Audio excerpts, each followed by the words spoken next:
This episode contains adult language and topics that may be disturbing for some listeners. Such topics include suicide, drug use, physical or sexual abuse of a child. Listener discretion is advised.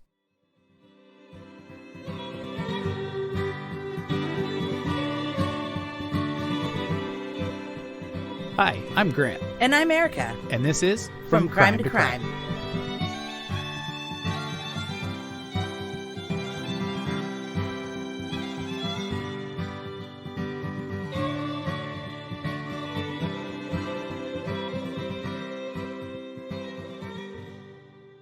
Welcome back to From Crime to Crime. Hey, buddy. How's it going? We're doing pretty good, and I'm real excited to jump into this episode. Yeah, because today we're going to talk about a murder that happened in the 90s in Michigan as a pretty direct result of being on the Jenny Jones show, which is... Trashy TV at its finest. Yeah, it is. Did you watch this kind of shit when you were a kid? Oh, man. I was big on a few of them, for sure. I was definitely into Montel, because Montel had a little bit of everything. He'd have Jack Hanna. Sylvia Brown. Yeah, exactly. He'd have Jack Hanna bring on the animals, and then Sylvia Brown would, tell some pretty obvious stuff to the crowd that was not that exciting. But you're like, dude, Sylvia Brown might be legit. Yeah. Or she would just lie to families of murder victims and stuff and tell them that their relatives were dead when they weren't. Yeah, that was her thing too, for sure. But no, yeah. But being however old I was during that time, that's what I was into, for sure. I liked Maury more. I liked Maury too, because Maury did a little bit of everything, including Jack Hanna. I'm a big animal guy, but then he went to just trash. Oh, that's what I love about him. I love finding out who's the father, who's not the father. It's my favorite. Oh, man. Maury went to straight trash, which I think is the funniest because he's married to Connie Chung, who's a well-renowned news reporter, and then there's Maury. So it's just the two of them together is just a great time. Best of both worlds. No, I loved all that stuff. I loved Sally, Ricky, even Queen Latifah had one for a hot second. Do you remember that? I do barely remember that one, but let's come back on that and talk about Sally Jesse Raphael. Oh yeah, I forgot all about her and her red glasses. Yeah, sexy. The 90s were wild. Some of the headlines for those shows were outrageous. I was looking them up for this case, and you can't even say some of them on TV anymore. I was watching an episode that said, "My daughter looks like a hooker." I'm like, you can't say that. No, you certainly can't say that. Whatever happened to for Sally? So many reasons. Whatever happened to Sally Jesse Raphael? She's still somewhere on TV? Yeah. She's 87. I don't think she's on TV anymore. I'm pretty sure she's retired, but she's 87. Oh. She's still alive, though. Wow, really? Yeah. Oh, I haven't heard from her in 30 years. Maybe not quite that long, but still, that's a long time. Wow. Yeah.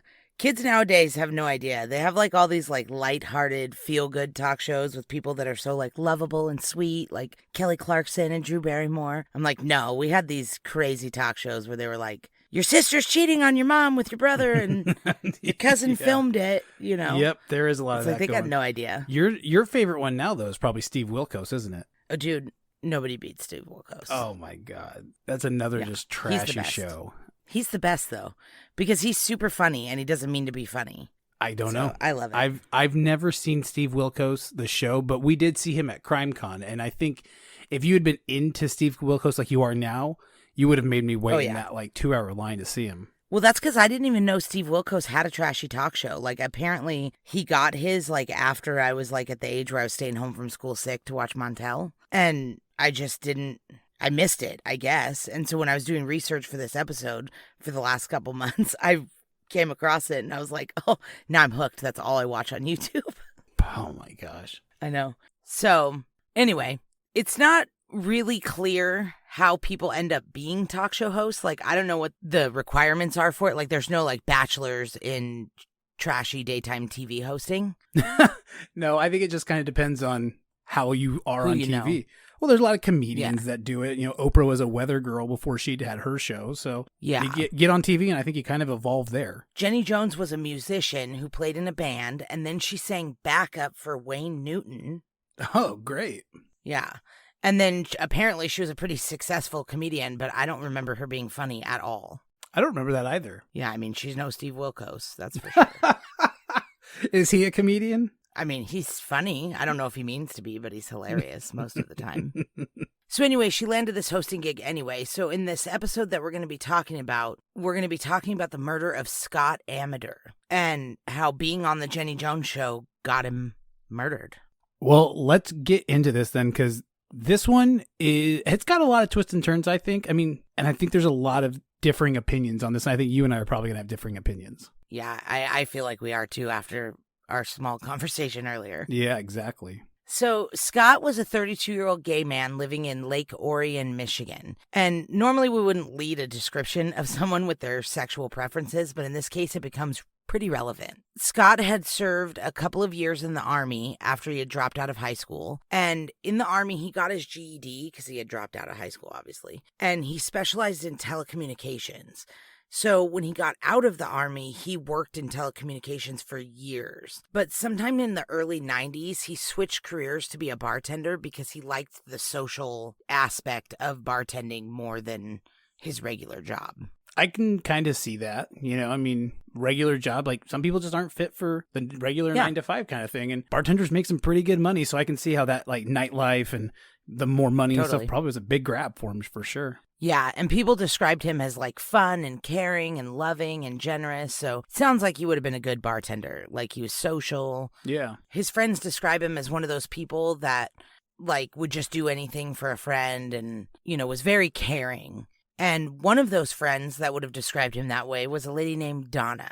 This is going on like during the AIDS epidemic, especially through the gay community. And Scott would bring people into his home and care for them if they had no other family. This was the 90s. Like, this was a very polarizing topic, being gay and, is HIV and AIDS, the gay disease and stuff like that. So this was a big deal. And he brought in, I think I read he brought in 8 different guys to kind of help take care of through this. So he really was like a very loving, giving person, like so much so to give up that part of his life like that. Yeah. So one of these friends that would have described him this way was a lady named Donna. And one day in 1996, Donna was having trouble with her brakes on her car. So she asked her neighbor, Jonathan Schmitz, to take a look at them. Now, John Schmitz was a 25-year-old guy. He was kind of good looking and obviously handy if he's doing the brakes on Donna's car. And about the time that he was under the car doing her brakes, Scott comes by to say hi to his friend Donna, and he sees John all greased up under the car and was like, "Excuse me, Donna, who is your friend?" So he was smitten with John right off the bat. He was like, "Oh, he's cute." And he asked Donna later if John was gay. And she said she didn't think so because he'd been engaged to a woman for like 3 or 4 years, but they had recently broken up, and John had told her that his family had questioned his sexuality. Oh, wow. See, I didn't know that part. I knew kind of all that other part, but that his family had questioned his sexuality, I didn't know that. That probably will play a big part into this. Yeah. And when we say questioned, we don't mean like, hey, do you like boys? And if you do, that's totally fine. Line of questioning, it was more like, you better not like boys. Line of questioning. Do you like boys? Because no, you don't, kind of thing. Yeah, exactly. They weren't super awesome about it. Right. But we'll get into more of that later. Donna didn't know that at this point. She just knew that he said that they had questioned him. So, long story short, probably not gay, but you never know. Sure. So, Donna tells Scott, shoot your shot, man. Like, what do you got to lose? Well, she's like, what do you have to lose? What's the worst he could say? No? Yeah. Well, that's what rational people would think, but they're on our podcast, so I guess that's not the worst. But yeah. It's probably not what his answer was. So, Scott's watching the Jenny Jones show one day, as we all did, and at the end of the show, there was a little call to action, and it said, do you and someone you know have a same-sex crush you want to reveal on national TV for the whole world to see? You know, that kind of thing. Yeah, oh yeah. And then it had like a phone number, so Scott was like, bingo, this is my shot. And he loved Jenny Jones, too, so like, yeah, this was like the extra cherry on top, like it wasn't just his time on TV. It was on Jenny Jones. That was his girl. Yep. So Scott and Donna contact the show and tell them his little predicament, and they choose him to be on an episode. The producers are like, yeah, this sounds great. So the show contacts John, and they're like, hey, we're doing a show about secret admirers, and someone contacted us about you. So if you're interested, we'll fly you out to Chicago. We'll put you up in a nice hotel, give you a little spending money. All if you just come on the show and find out who your crush is. And John obviously says no at first because this is either a prank or a bad idea. Like, this is not, he's like, absolutely not. I'm not doing that. Yeah, but I think no is the right answer, honestly. Like, Jenny Jones' show calls knocking you, hey, we have this segment. Like, I'm not thinking that's where I want to spend my time. Yeah, of course not. So, but eventually, after thinking about it for a while, curiosity was like eating at him. And he thought maybe this crush was a girl from his work that he had kind of had like sparks with, or maybe his ex-fiance. And if it was his ex-fiance, he wanted to get back with her. So he decided to go on the show. He's like, I'm going to go on the show. I'm going to get her back and we're going to get married. And that's going to be the end of it.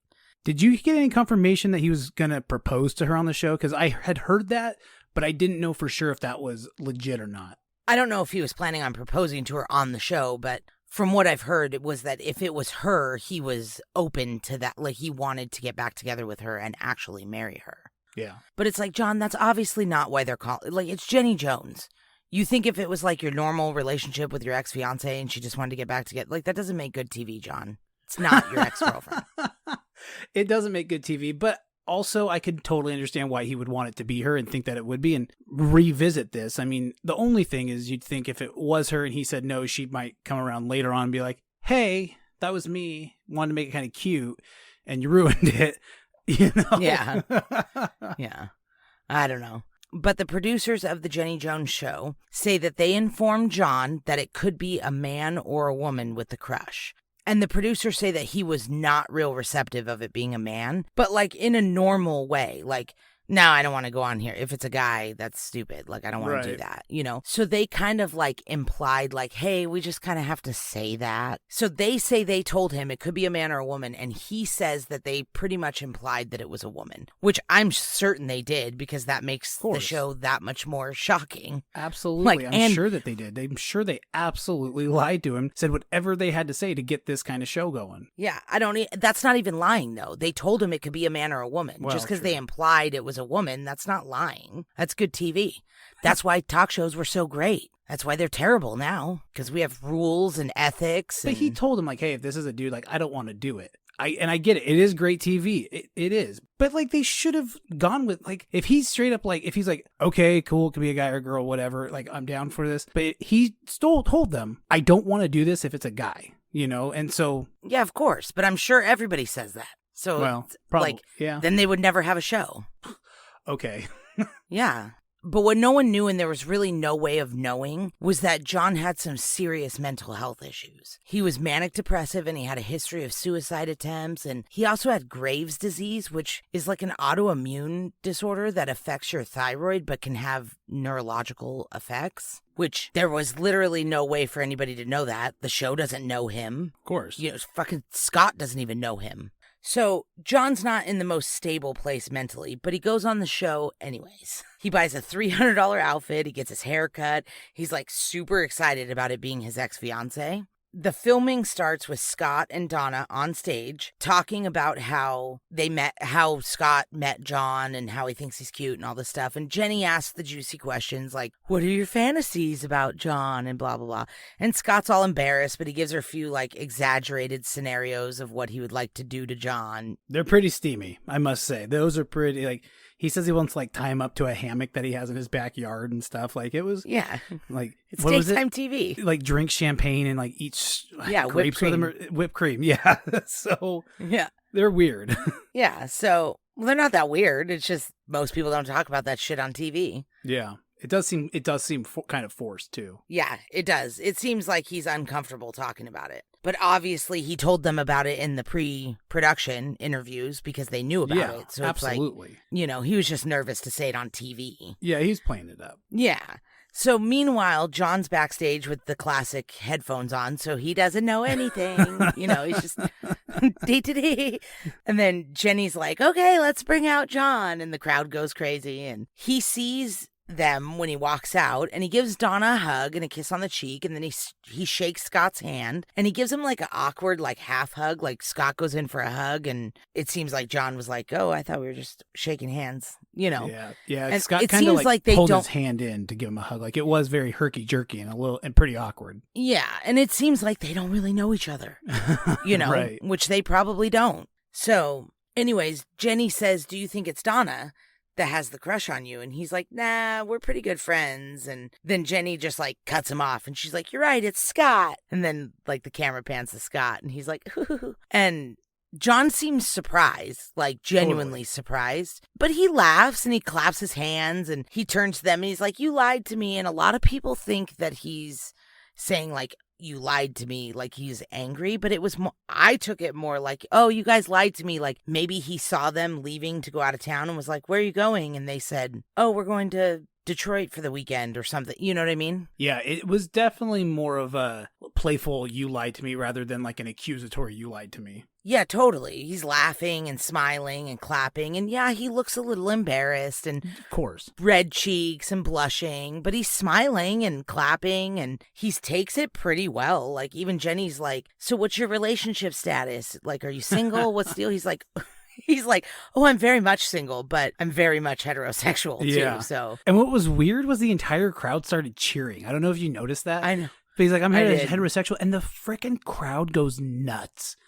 And I know. I'm like, guys, why is that something to cheer about? Yeah, I was like, Scott wanted him. Like, yeah, that's kind of a bum. It was really bizarre. So, anyway, they don't love love. No, they love drama, which is fun. So anyway, he's straight is pretty much what he says on the TV show. He's like, oh, thank you, I'm flattered, but I'm straight. But he doesn't seem angry or anything. Like his reaction is totally normal, 100%. I thought it seemed totally respectful. That's how you would react if somebody you weren't attracted to had a crush on you. Just, oh, thank you, but no thanks, you know? Totally agree. He seemed very flattered. He said it was a compliment, but, you know, again, he said, I'm heterosexual, so not really looking for that. Now, this is where things get a little murky because there are rumors from some of the people who know some of the people involved in this story that say that after the taping, while they were still in Chicago even, they went out for drinks and danced all night, and they may have even kissed or hooked up. But that's never been confirmed. Yeah, I've never heard that in any of the research I looked at. And I knew this case beforehand. I heard that they did go out. They did go have fun. All three of them did. The two boys and Donna went out and had a good time. But he took them to the airport the next morning, too. Like, I never heard that they got hot and heavy. Yeah, it's a rumor, and there's no way to prove it now because half of this equation is no longer with us. Not alive, and the other half would never admit it. So that whether that happened or not really doesn't change the rest of the story. I mean, it could, but not really. I was just thinking it totally could change the rest of the story. Yeah. Yeah. So, like we said, surprised, not angry. Obviously, they hung out either way, whether they just hung out and drank and had a good time or if they hung out and hooked up. Like, he was not angry when they left the show. So the next day or two, whatever, they fly home to Michigan and presumably go about their normal lives, except that John is struggling super hard with this whole thing about to be on national TV. Yep. He thinks people are going to think he's gay. He was like super upset about the whole thing, super embarrassed, humiliated. And his family doesn't seem, from later things that happen in the trial and court transcripts and stuff, that they would be what you would call supportive. No, they were bigots.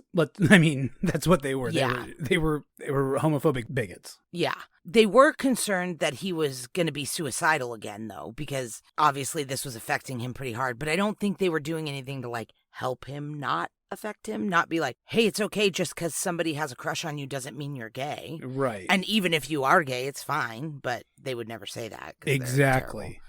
So, yeah, exactly. And so a few days later, John gets home to his apartment and there was a note and a gift, like some little construction light that was apparently some kind of inside joke from the night they all went out drinking together. And it said something about, if you want to get off, I have the right tool. Something to that effect. That's not an exact quote, but it's... Was it supposed to be like that kind of sexually, or was it more like, if you want to get this off, I have the right tool, you have to call me kind of a thing? I don't know, because it's never really clear what the thing was or what the note is. I don't really know. Because I'm not 100% sure. The wording can change things. I mean, one is sexually suggestive. The other one is, hey, I did this. Like, give me a call if you want it off.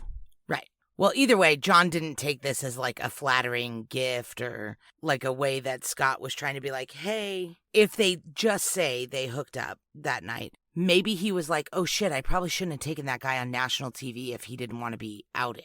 Like, maybe if I would have asked him in private, we might be hooking up right now, you know? Yeah. But instead, I went all extra about it and went on the Jenny Jones show, so he had to say no. Otherwise, his family would probably kill him. So, I don't know. Anyway, so John didn't take this as like, hey, sorry about that whole TV thing, but if you want, we could still, you know. He was like pissed, and he snapped. He made a decision right then and there that he was going to kill Scott. And he got in his car, he drove to the bank, he withdrew money, he drove to the store, he purchased a shotgun, and then he drove to Scott's house. He even says that he sat out in front of Scott's house for a little while and like thought about it. He walked up to the door, and when Scott answered, it's not really clear what the exchange was because we only have John's side of it.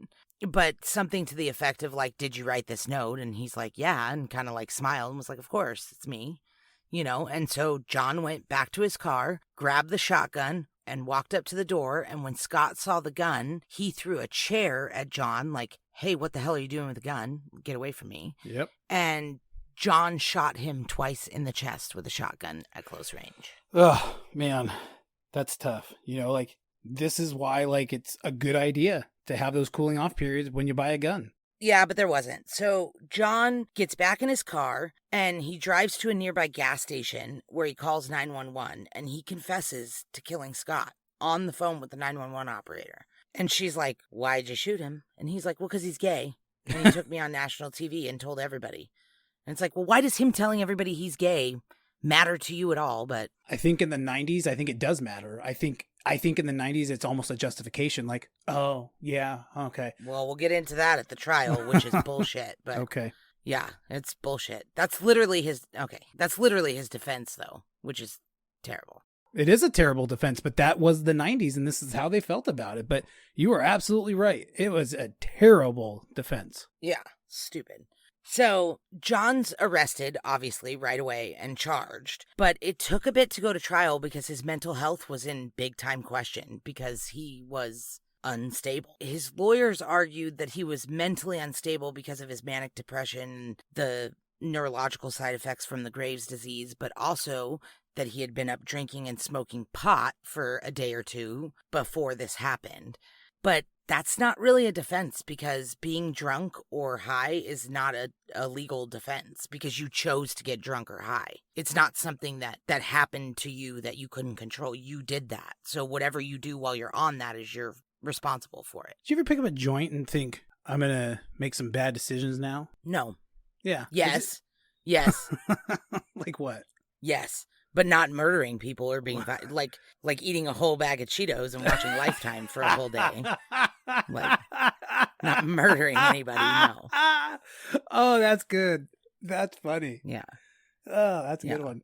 Yeah, like But the drinking and the drugs is not a valid argument, but his mental health is. Definitely. So they go back and forth and roundabout about all of his, you know, how his brain is functioning or non-functioning for a while. What they ended up landing on, which is apparently a legal defense, unlike being drunk or high, is the gay panic defense. Okay, let's hear this. It's like you said, it's a great name. The fucking 90s were wild, man. Yeah, they were a lawless land for most of it anyway. Yeah, it's a legal defense that a person can use to say that they went temporarily insane and assaulted or murdered somebody because they felt frightened by their sexual or romantic advancements towards them. So, like, if somebody gay hits on you, you can kill them? That doesn't make any sense. That is absurd. But this is 96, right? 95. 95? Yeah. Okay. So, speaking of that, the number one song was Old Enough to Know Better by Wade Hayes. By the way, 95 reminded me to tell you. No idea who that was, but... Yeah, you do. Old enough to know better, but I'm still too young to care. Yeah, I do know who he is. Yeah. Not 96. Oh, so in 1993, Don't Ask, Don't Tell was signed into law by Clinton. So, like, this is only a 2-year gap, maybe only a year and a half, depending on when each happened. This is kind of how the 90s was. Like, the 90s was warming up to the idea of being gay and it being more accepting and stuff, but what definitely wasn't there yet. So it was still a very hot topic. Still legally, You can't kill a person for hitting on you. That's crazy. Oh, that's completely agree. Fucking bananas. Do you know why that's bananas? Because we don't get that defense. Women get hit on all the time by creepy-ass men that we don't like, and we do not get to shoot them, even if the advancements are unwanted or a little aggressive or a little over the top. We don't get to shoot them. It's not allowed. No. That's crazy. Not. Absolutely not. And he shouldn't have done it. Yeah, so that caught me off guard when I read that. I was like, gay panic defense, what the fuck is that? Yeah. And then I read it and I was like, this can't be real. And it's still legal in some states, which is of course totally bananas. Yeah. Yeah. But it's obviously not that crazy because this entire trial was a circus. Like, his mental health is obviously an issue because who in their right mind does this? But also his lawyers basically put John's family, who are like totally homophobic and bigots and all that kind of stuff, and the Jenny Jones show on trial instead of John. Right. So it was kind of like really a circus. This whole trial was really a circus. Definitely. Yeah, and they showed that he grew up in an unhealthy environment and his parents were super homophobic and pretty harsh about it. And they tried to make it seem like the Jenny Jones show was responsible for what he did after they left the show. Like, they knew that putting him on the show with a same-sex crush would somehow, like, lead to this. And the Jenny Jones show is like, we didn't fucking know him. How would we know that? But right, yeah. That's besides the point. The prosecution painted a pretty clear picture of premeditation. Like, he decided to kill Scott. Yeah. He drove to the bank. He drove to the gun store. He drove to Scott's house. He sat in his car. He went back to his car to get the gun. Like, yeah, it's like, it's hard to say heat of the moment when there was like 4,987 moments to think about it. Or, yeah, when he sat in his car to think about it. Yeah, that does it, you know? Like, yeah, you went for it then. Yeah, you lose the heat of the moment argument when you Totally. when you drive to 6 different errands before you go there, knowing you're like the errands all lead to doing that leads to like, you can't say heat of the moment. You didn't just pick something up and kill him.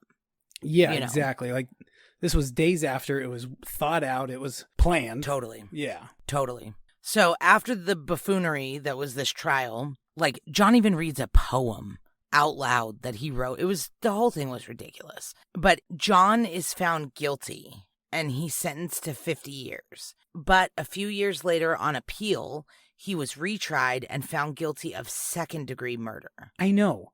And I don't understand how. Because his mental health, I'm pretty sure it's because the jury finds it really hard to believe that he was in his right mind when he did it. That he wasn't all together with it to plan this. That he was literally, like, everybody blames the show. They blame his parents. Like, they want to, like, spread the blame for some reason instead of just putting it on the guy who killed Scott. Yeah. Everybody wants to, like, pass it around. I don't know. But he ended up getting found guilty of second-degree murder, and he was resentenced to 25 to 50 years, which is significantly less. Yeah. Like half. Yeah, exactly.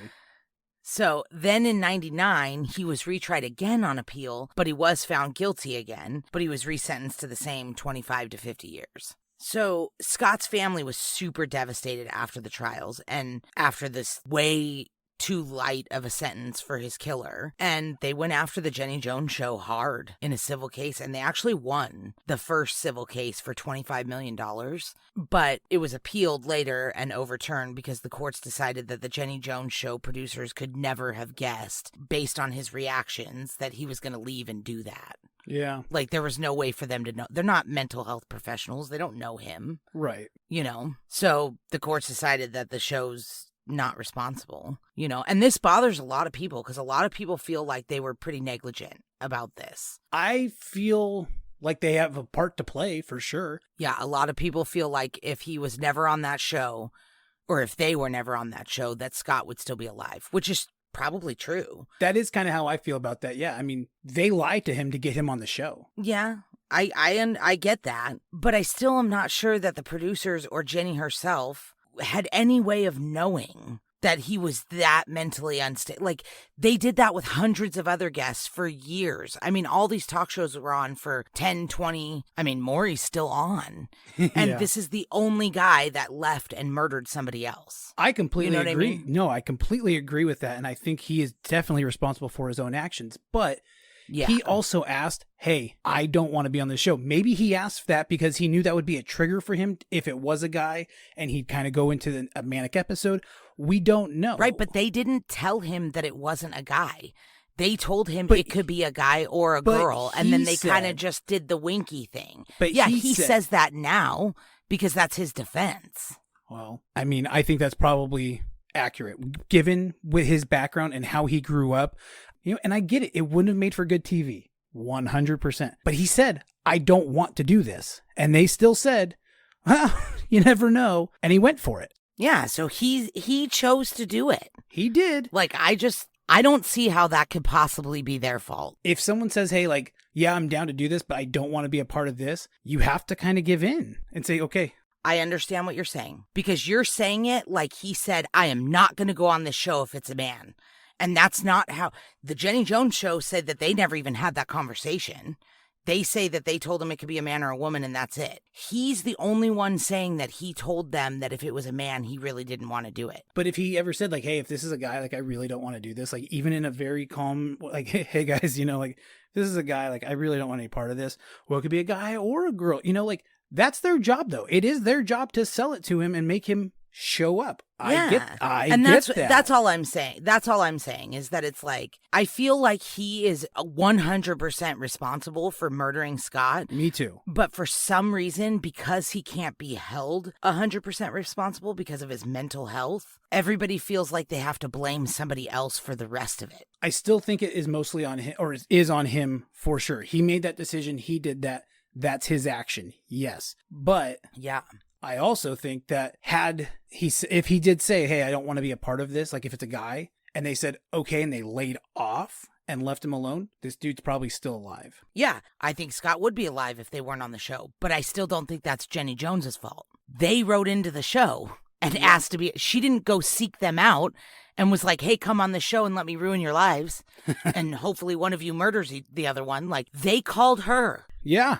Absolutely. No, I mean, I think that's the thing with this case is it's kind of a big circle of it's a little bit of everybody's fault but not for why he's dead, but like he was really embarrassed. Why was he embarrassed? Because the producers lied to him. How did the producers get it? Because, Scott made the phone call. So like it's a whole circle of everyone kind of doing something they probably shouldn't have done. Yeah. I mean, Scott probably shouldn't have taken John onto public or national TV and put him on the spot like obviously. That. Yeah, well, exactly, But it's not Scott's fault. But people want to blame Jenny Jones. That's what I'm saying. It's not Scott's fault, and it's not Jenny Jones's fault. This John guy was the one who murdered him. It's not Scott's fault for calling the show, and it's not Jenny Jones for putting on a trashy TV show. It's John's fault. It is John's fault for killing him. I do agree with that, yes. Yeah. It's weird to me how everybody's like, oh, because they were on a TV show 3 days before he killed him, all of a sudden it's the TV show's fault. It's like, how the fuck was she supposed to know? I don't think it's their fault that Scott's dead. It's John's fault that Scott's dead. Yeah, I don't know. Either way, I mean, the courts decided they had no liability, right, which is why they never had to pay it out. But it's like I said, it's totally understandable why the family and most of the public want somebody else to blame, because the guy who did it didn't get enough time. Sure. Like, his punishment was not enough. So if I was Scott's family, I'd be going after everybody too. It's like, no, that's bullshit. It is bullshit. I agree with that. Yeah, because John only served 22 years and was released on parole in 2017. I know. He's out and about. Yeah, he's been out for 5 years. Crazy. Have we heard anything about him, though? Like, has he gotten in any kind of trouble? Has he steered clear for the most part? Yeah, not much is really known about him, except that he was last known to live with his parents in Lapeer, Michigan. But other than that, there's not really a whole lot known. So I don't think he's been rearrested. Probably not where he should have gone back to, but also probably had no other options. Yeah, so weird case. And it is sad. And if they didn't go on the Jenny Jones show, Scott probably would still be alive. Yeah, I think so. Well, I guess that's why there's no good TV anymore. Because everybody had to go around killing each other, and so we had to cancel all the good shows. Well, I don't think there's any other incidences of this happening. I think this was a one and done kind of a thing, but maybe they did a little bit more background into people before they bring them on. I don't know. Yeah, maybe. I know Dr. Phil runs mental health assessments on all of his guests. Maybe that's why. That's because they're usually there for mental health. Maybe that's why then. Yeah. He's not doing paternity tests and shit like that. He's doing like, my 8-year-old's trying to kill my whole family. What do I do? And it's like, send him to the ranch. Yeah. No, but you know what I mean. He's usually dealing with mental health stuff, but Absolutely. I don't know. I doubt Maury Povich does a mental health screening on all of his people. In fact, I can almost Probably guarantee you not. he doesn't. I've watched that show. Well, most of them are probably actors and actresses, so you're probably right. No way. Not on Maury. On Jerry Springer, yeah. You think Not Maury's on got? Maury.